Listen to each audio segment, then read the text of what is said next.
지난번에는 온전한 믿음이란 행함이 있는 믿음이다 라고 말씀을 전해드렸습니다. 오늘은 혀를 제어하라 라는 제목으로 하나님 말씀 전하겠습니다. 경상북도 예천군에 가면 언총 말 무덤이 있습니다. 이렇게 사진 보시겠습니까? 오른쪽에 보이죠? 말 무덤 이렇게 되어 있습니다. 이것은 달리는 말의 무덤이 아니라 입에서 나오는 말의 무덤입니다. 예천 마을에는 여러 성씨가 모여 살았습니다.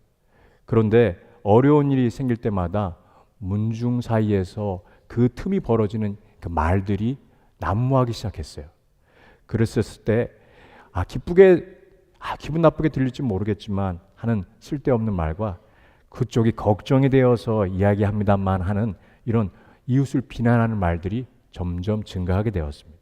그래서 이를 보다 못한 마을 사람들이, 마을 어른들이죠, 이 비난의 말들을 모아서 구덩이를 파 묻었습니다. 일설에 보니까 그 집에 다 사바로 줘서 부정적인 말, 비난하고 싶은 말들 다 담아가지고 갖고 오라 그랬어요. 그래서 그 사발에 갖고 온 걸 가지고 그것을 갖고 무덤에다가 묻고 이렇게 말 무덤을 만들어 놨다라고 하는 것입니다. 놀랍게도 예천에서는요, 더 이상 사람들에 대해서 부정적인 말 그리고 분노하는 말들을 점점 다툼이 사라지게 되었다라고 얘기하고 있습니다. 말 무덤을 보니까 비난하는 말과 좋지 않은 말을 그치라는 상징인 것을 깨닫게 되었었습니다.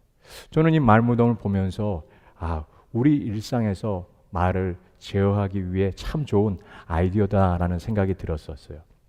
우리 일상 가운데 우리가 하는 그 말 가운데 이 말 무덤에 묻어야 되는 그 말들이 혹시 어떤 것이 있을까요?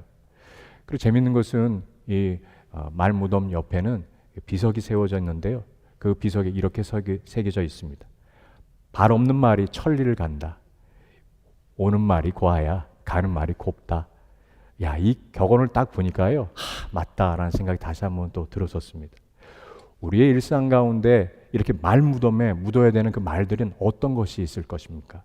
생각해 보면 한번 내뱉고 나면 후회할 말들, 그리고 부정적인 말들, 다른 이들에게 상처를 주는 말들, 그리고 비방하는 말들, 이 말들은 우리가 이 말 무덤에 묻어야 될 만한 그런 이야기들, 그런 말들입니다. 이 말들은 가만히 생각해 보니까 주님 앞에서 주님이 계신다면 우리가 함부로 할 수 없는 말들이기도 하죠. 이 말들은 나 자신을 향한 말들 가운데서도 의외로 많은 부정적인 말들이 있음을 우리는 또한 알게 됩니다. 여러분들은 어떤 말들을 묻고 싶으십니까? 오늘 야고보는 말의 절제에 대해서 얘기하고 있습니다. 함께 야고보서 3장 1절과 2절 말씀 함께 읽어보기 원합니다. 자, 함께 읽겠습니다. 내 형제들아, 너희는 선생된 우리가 더 큰 심판을 받을 줄 알고 선생이 많이 되지 말라. 우리가 다 실수가 많으니 만일 말에 실수가 없는 자라면 곧 온전한 사람이라 능히 온 몸도 굴레 씌우니라. 오늘 야고보는 선생된 자는 더 큰 심판이 있다라고 얘기하고 있습니다. 여기서 말하고 있는 선생은 차세대 교사를 말하는 것은 아니라 바로 책임을 져야 되는 자리에 있는 분들을 말합니다. 선생된 자들의 말은 사람들의 존경을 받기에 영향력이 있습니다. 그래서 지도자 자리에 있는 분들은 큰 책임과 심판이 따른다라고 하는 이 경고의 메시지가 1절에 담겨져 있는 것이죠. 2절에 보면은 우리 중에 말에 관해 다 실수가 많습니다. 말에 관해 온전한 자는 없습니다라고 얘기하고 있어요. 말에 실수가 없는 사람은 없다라고 얘기하고 있습니다. 우리 다 말에 실수가 많은 사람들입니다. 우리가 이렇게 왜 실수가 많은가요? 2절 말씀에 보니까 온전하지 않기 때문이라고 얘기하고 있습니다. 말에 관해서는 연약하고 실수가 많은데 그 정도의 차이만 있을 뿐이라고 오늘 성경은 이야기하고 있습니다. 그래서 해야 되는 것은 다른 이들이 말의 실수를 할 때 우리가 조금 더 너그러워 주실 필요가 있어요. 우리가 가만히 보면 내 실수는 그럴 수 있지, 그런데 다른 이들의 실수는 못 넘어가라고 하는 경우가 있습니다. 그것은 옳지 않다라고 오늘 또 말씀을 통하여서 우리는 깨달을 수가 있죠. 3절과 4절도 한번 저희가 함께 읽어보기 원합니다. 자, 함께 읽어보겠습니다. 우리가 말들의 입에 재갈을 물리는 것은 우리에게 순종하게 하려고 그 온 몸을 제어하는 것이라. 또 배를 보라. 그렇게 크고 광풍에 밀려가는 것을 지극히 작은 키로서 사공의 뜻대로 운행하나니. 아멘. 3절에 보니까 말들의 입에 재갈을 물리는 것이 순종하게 하려고 온몸을 제어하는 것이다라고 얘기하며, 주인이 재갈을 물리며 말을 타고 나서 그 끈을 통하여서 그 말의 속도와 방향을 조절할 수 있습니다. 여러분, 이처럼 하나님께서도 우리의 말을 제어하기를 정말 원하세요. 우리가 함부로 뱉는 언어, 그리고 그 함부로 행하는 행동에 대해서 주님은 꼭 제어하기를, 절제하기를 원하신다는 것을 볼 수 있습니다. 어떻게 할 수 있을까요?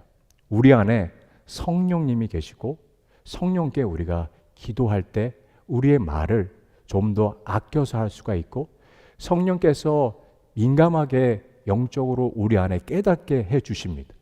이 이야기를 우리가 뱉었을 때 이건 아니다라고 하는 영적인 깨달음을 얻게 하시는 것, 그것은 성령의 도우심 때문입니다. 성령으로 인해서 우리가 기도할 때, 사람을 만날 때도 이야기할 때, 성령님, 제가 이 이야기를 해야 됩니까? 제가 이 이야기를 하지 말아야 됩니까? 라고 여러분 물어보실 필요가 분명히 있습니다. 특별히 어떤 화가 나서 이 얘기를 쏟아내고 싶은 마음이 들 때 반드시 기억하십시오. 성령님께 물어보십시오. 잠깐 타이밍을 가지십시오. 숨을 멈추시고, 숨을 멈추면 안 되겠죠? 예. 숨을 쉬시고, 숨을 한번 내쉬면서 잠깐 여러분 쏟아내고 싶은 이 막 감정이 있을 때 잠깐만 참아 주십시오. 그리고 주님 앞에 성령님께 물어보십시오. 제가 이 이야기를 해야 됩니까? 이 이야기를 꼭 꺼내야 됩니까? 아니면 막아 주십시오. 여러분, 이 기도가 작지만 이 기도를 통하여서 우리가 관계를 유지할 수 있고 누군가와 함께 돈독하게 될 수 있는 가장 핵심이 성령님께 물어보는 시간에 있습니다. 말씀에 대해서 주님께 여쭤보는 것, 그것이 주님이 우리에게 원하시는 것이다라는 얘기를 해드리고 싶습니다. 생각해 보면요, 일반적으로 행동보다는 말이 빠릅니다. 그래서 말로 인해서 우리는 실수하고 상처를 주게 됩니다. 그래서 성령께서 우리의 입술을 주장하시도록 우리가 기도하는 것이 정말로 필요하죠. 4절에 보니까 말의 영향력으로 두 번째 예를 들고 있는데, 그것은 배의 키를 통해서 얘기하고 있습니다. 커다란 배가 그 키를 통하여서 그 배가 방향이 바뀌게 되는 것을 보게 됩니다. 그처럼 우리의 인생을 움직이는 것도 결국 말입니다. 그래서 자신의 말을, 자신의 인생을, 자신의 삶을 디자인합니다. 인문학에서 보니까 말을 디자인한다는 표현을 사용하더라고요. 유영만, 박용후 두 분이 공주한 언어를 디자인하라고 하는 책에 보니까 이런 문장이 있습니다. 참 제 가슴에 와닿았었어요. 함께 읽어보기 원합니다. 함께 읽겠습니다. 아무 생각 없이 평생 써온 말이 당신의 인생을 디자인했다. 아무 생각 없이 써온 말이 우리의 삶을 좌지우지했다라고 오늘 이 글에서 얘기하고 있습니다. 맞다. 우리가 뱉은 말, 우리가 평소에 아무 생각 없이 주로 쓰는 말들이 우리의 인생을 끌어간다고 한다면 우리가 더욱더 크리스천으로서 말을 주의할 필요가 있다고 하는 것은 당연하다 생각이 듭니다. 그래서 더 조심해야 될 필요가 있죠. 5절과 6절 말씀도 저희가 함께 읽어보기 원합니다. 자, 함께 읽겠습니다. 이와 같이 혀도 작은 지체로 돼 큰 것을 자랑하는도다. 보라, 얼마나 작은 불이 얼마나 많은 나무를 태우는가. 혀는 곧 불이요 불의의 세계라.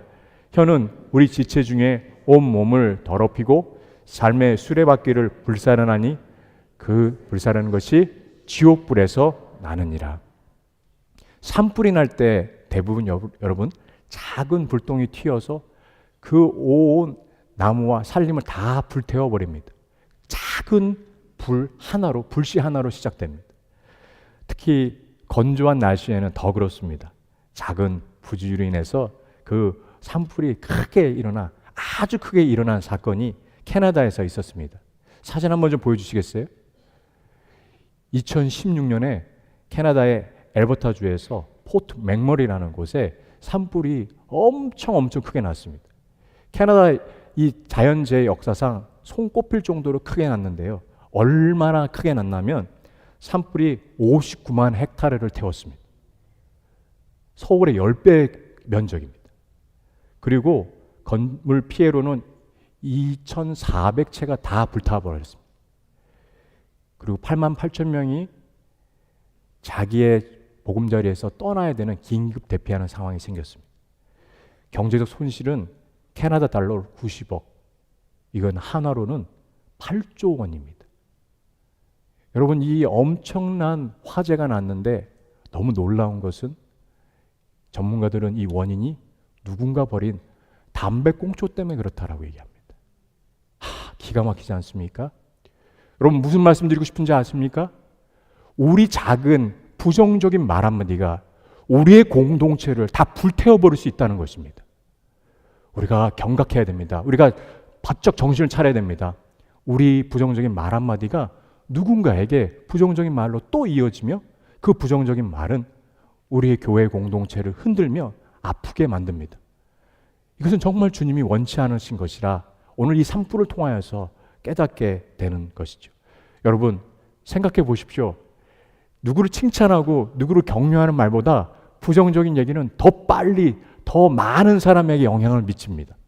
그래서 이야기하다 보면은 사람들에게 험담할 때 함께 동조하면서 더 많은 사람들이 이야기를 듣고 퍼지게 되는 것을 봅니다. 사단의 주특기가 뭡니까? 말하는 것입니다. 아담과 하와를 어떻게 대했습니까? 말로 현혹하게 되었습니다. 아담과 하와에게 접근했을 때 말로 원래 진리를 흐리게 만들었죠. 사단은 말에 능숙합니다. 좋은 말 하는 것보다 험담하는 것이 슬프게도 현실적으로는 더 달콤하게 느껴집니다. 우리는 죄성이 많은 존재이기 때문입니다. 그래서 부정적인 말은 이 화력과 같은 이 괴물 같은 화력이 갖고 있다는 것을 우리가 깨닫게 됩니다. 가족 안에서 그리고 공동체 안에서 이간하게 하고 하나 되게 못하며 부정적인 말의 영향력이 얼마나 큰지 혀는 불이요. 불사는 것이 지옥불에서 나는다라고 오늘 말씀하고 있고, 그리고 혀를 불의로 사용하는 것은 결국 지옥이다라고 얘기하고 있어요. 남을 헐뜯고 비난하고 상처 주는 것에 대해서 오늘 경고하고 있습니다. 6절에 보니까 인생이라고는 수레에서 바퀴가 정말 중요합니다.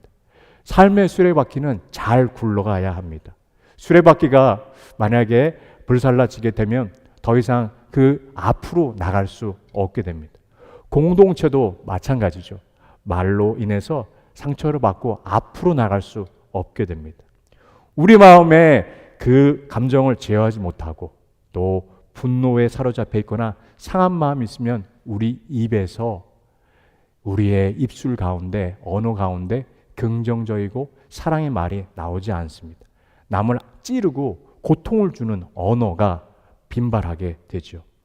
우리가 자녀를 사랑하지만, 우리가 부모님을 존경하지만, 우리가 친한 친구와 사이에서 서로 정말 아끼지만 실수로 말로 공격하고 상처를 줄 때가 있습니다.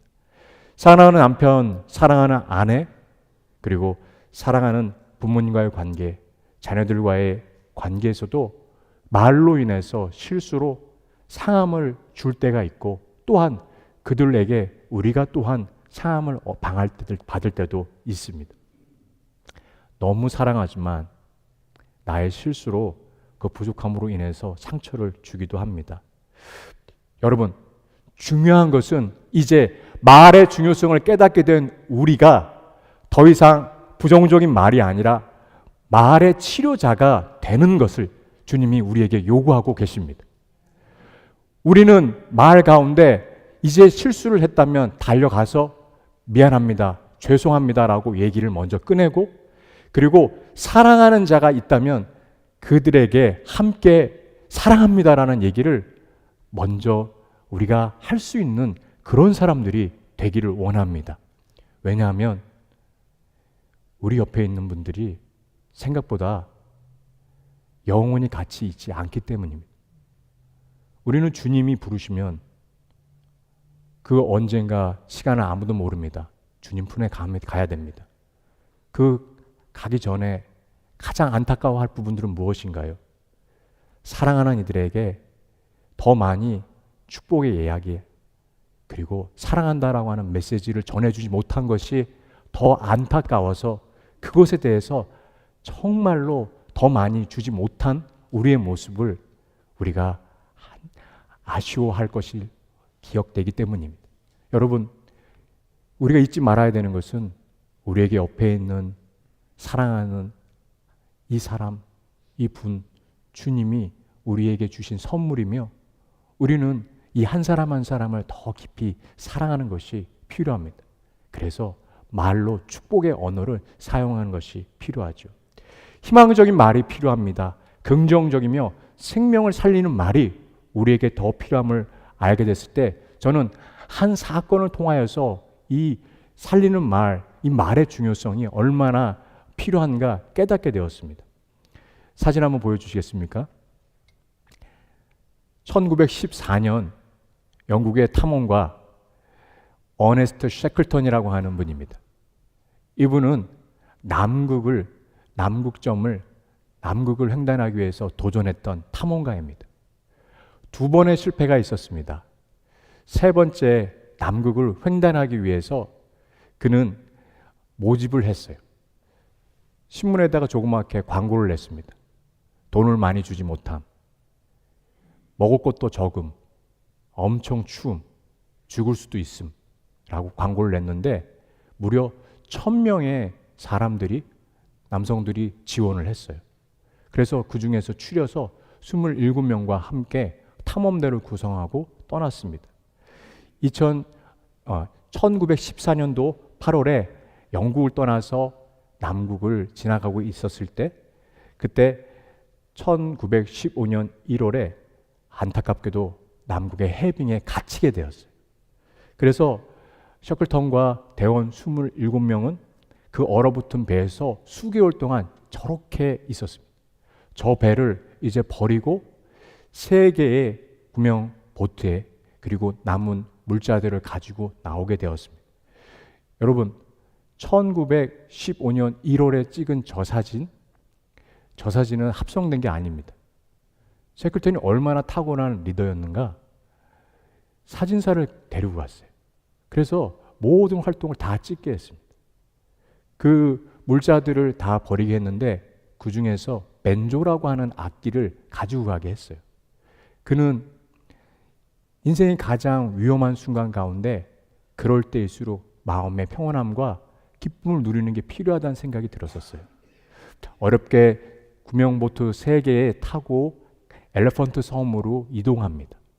그리고 그 섬에서 마냥 있을 수가 없어서 셔클턴은 대원 몇 사람과 함께, 소수의 대원과 함께 구명보트에 그 비바람이 몰아치고 폭풍우가 치는데 죽을 각오를 하고 바다를 헤쳐 800마일이 넘는 바로 사우스 조지아 섬에 도착하게 됩니다. 거기에 대원들은 남아 있었어요. 사실은 죽음에 앞두고 자신의 인생 가운데 언제 어떻게 될지 모르는 위험천만한 시간 가운데 아무도 요동하지 않고 그 대원들이 그곳에 머물고 있었습니다. 셔클턴은 다시 배를 끌고 사우스 조지아 섬에 왔는데 그 멤버들이, 그 대원들이 흔들리지 않고 버티고 있었어요. 그 대원들이 함께 있을 때 서로 축복하며 서로 이것을 이겨나갈 수 있다라는 희망을 가지는 언어를 사용했습니다. 그리고 매일 이벤트를 열었다고 합니다.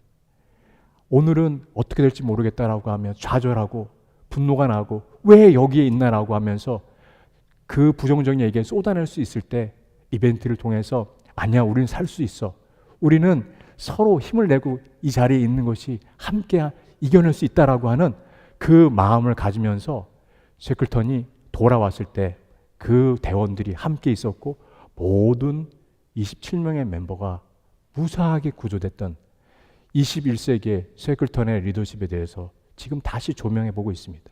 그는 남국 횡단을 하지 못했습니다만 그러나 더 중요한 한 사람의 생명도 허투루지 않고 그리고 모두 다 구조해서 함께 생명을 얻게 되는 놀라운 일들을 했었을 때 그때 핵심이 가장 힘든 시간에 서로에 대해서 축복의 언어 그리고 긍정적인 언어를 썼던 것을 보게 됩니다. 여러분 인생 가운데 어려운 시기를 지나고 계십니까? 이럴 때일수록 더 힘나는 언어, 서로를 위하는 언어 그리고 사랑의 메시지를 전하셔야 됩니다. 그것이 이 시간을 이길 수 있는 가장 핵심입니다. 우리 인생 가운데 어려운 일들이 있을 때마다 우리는 주님을 바라보며 우리에게 주신 그 사명과 그리고 옆에 있는 분들이 얼마나 소중한 사람인가 우리가 깨달을 필요가 있다는 것을 저는 이 사건을 통해서 보게 되었습니다. 긍정적인 단어는, 긍정적인 얘기는 해야 된다는 정도가 아니라 그 공동체를 살릴 수 있는 힘이 있으며 그리고 수많은 사람들의 생명을 구할 수 있는 계기가 됐던 것을 보게 됩니다. 9절부터 12절까지 말씀도 함께 읽어보기 원합니다. 자, 함께 읽기 원합니다. 이것으로 우리가 주 아버지를 찬송하고 또 이것으로 하나님의 형상대로 지음을 받은 사람을 저주하나니 한 입에서 찬송과 저주가 나오는도다. 내 형제들아 이것이 마땅하지 아니하니라. 샘이 한 구멍으로 어찌 단물과 쓴물을 내겠느냐. 내 형제들아 어찌 무화과 나무가 감람 열매를 포도나무가 무화과를 맺겠느냐. 이와 같이 짠물이 단물을 내지 못하느니라. 9절에 보니까요, 여러분 우리의 입술을 가장 먼저 해야 되는 것은요, 하나님을 찬송하는 것입니다. 하나님의 성품과 하나님의 행하신 일들에 대해서 감사하며 하나님 영광 받아 주시옵소서라고 하면서 우리가 하나님을 찬송하는 것이 가장 필요하다라고 얘기하고 있고, 동시에 두 번째로 얘기하는 것은 우리 주변에 있는 사람들을 저주하지 말라고 얘기하고 있습니다. 왜 그렇습니까? 내 옆에 있는 분이 하나님의 형상대로 만들어진 귀한 하나님의 사랑받기에 합당한 존재라는 것을 우리가 깨달을 때 우리는 저주의 언어가 아니라 축복의 언어를 사용하게 되는 것을 보게 됩니다. 여러분, 우리가 언제 찬송이 나옵니까? 언제 우리의 입술에 이 긍정적인 이야기가 나옵니까? 우리 막 가슴에 하나님의 사랑이 가득 담겨져 있을 때, 그 하나님의 사랑 가운데 우리가 녹아져 있을 때 우리 입에서 찬양이 끊임없이 나오게 되는 것입니다. 이것은 기술이나 스킬로 되는 것이 아닙니다. 이것은 우리 마음 가운데 하나님의 사랑을 더 깊이 받을 때 우리는 누군가를 축복할 수 있는 언어를 사용할 수 있습니다. 여러분, 우리의 입은요, 그래서 독이 되는 말도 나오고 그리고 찬송이 되는 그 축복의 언어도 나올 수가 있다는 것을 보게 됩니다.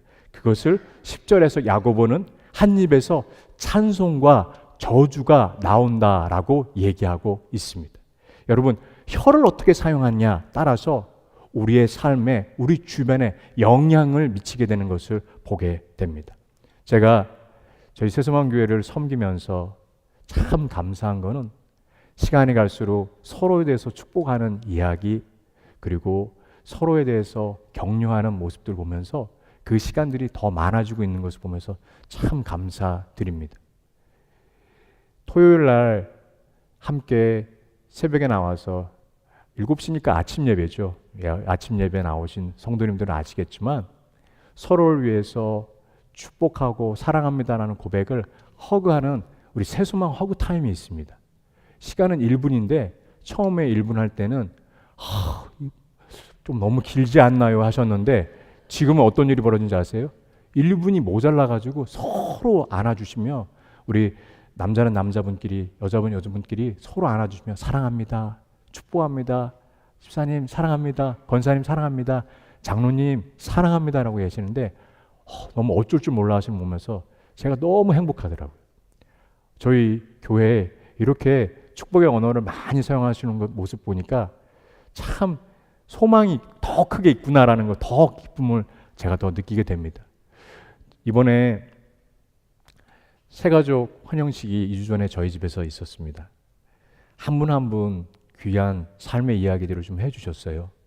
어떻게 저희 새수만교회를 오시게 됐는지, 그리고 삶에 따뜻했던 시절은 언제가 있었는지 이야기를 좀 해주셨는데, 한 분이 참 가슴에 남는 이야기를 해주셨어요. 어떤 이야기인지 얘기해 드릴까요? 여러분, 그분이 그런 얘기 해주셨어요. 이런 질문을 드렸습니다. 한 가지 더 질문은, 새소망교회에 오셔서 좋은 점들, 어떤 점이 좋으셨습니까? 그랬을 때 그 성도님은 여름성경학교 BBS에 자녀를 보내기 위해서 오셨다가 우리 교회에 오시게 된 분입니다.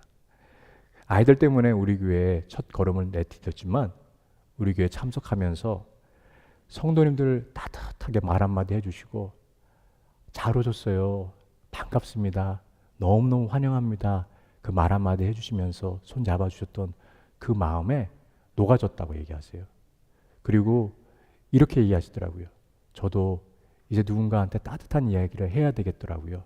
그리고 교회를 위해서 주신 사랑처럼 저도 봉사하고 싶습니다 라고 얘기하시는데, 너무너무 감사한 마음으로 그날 밤에 잠 자면서 너무 행복했었습니다. 여러분, 이 시간 가운데 또 생각이 드는 게 또 한 가지는, 우리 새가족들이 오시면 여러분들이 그렇게 환호해 주시고 박수 쳐 주시고 기뻐해 주신 모습 보면서 이것 또한 저희가 변하고 있는 한 증거구나라는 생각이 들었어요. 저는 매 순간순간 우리 교회가 더 서로를 축복하는 시간, 서로를 더 주님의 사랑으로 함께 환영하는 시간, 그리고 한 가족이 돼서 너무 기쁘다는 것을 표현하는 우리 공동체가 됐으면 합니다. 그래서 제가 여러분들과 함께 부르고 싶은 찬양이 있습니다. 그 찬양은 바로 당신은 사랑받기 위해 태어난 사람, 이 찬양이에요. 혹시 이 찬양 모르시는 분들 한 분도 없을 텐데요. 오늘 이 자리에 여러분 다 한번 일어서 주시겠습니까? 우리가 함께 이 찬양을 부르면서, 이 찬양의 가사는 이렇게 되어 있습니다. 당신은 사랑받기 위해 태어난 사람, 당신의 삶 속에서 그 사랑 받고 있죠. 태초부터 시작된 하나님의 사랑은 우리의 만남을 통해 열매를 맺고, 당신이 이 세상에 존재함으로 인해 우리에게 얼마나 큰 기쁨이 되는지, 당신은 사랑받게 태어난 사람, 지금도 그 사랑 받고 있죠. 함께 찬양하며 나가기 원합니다.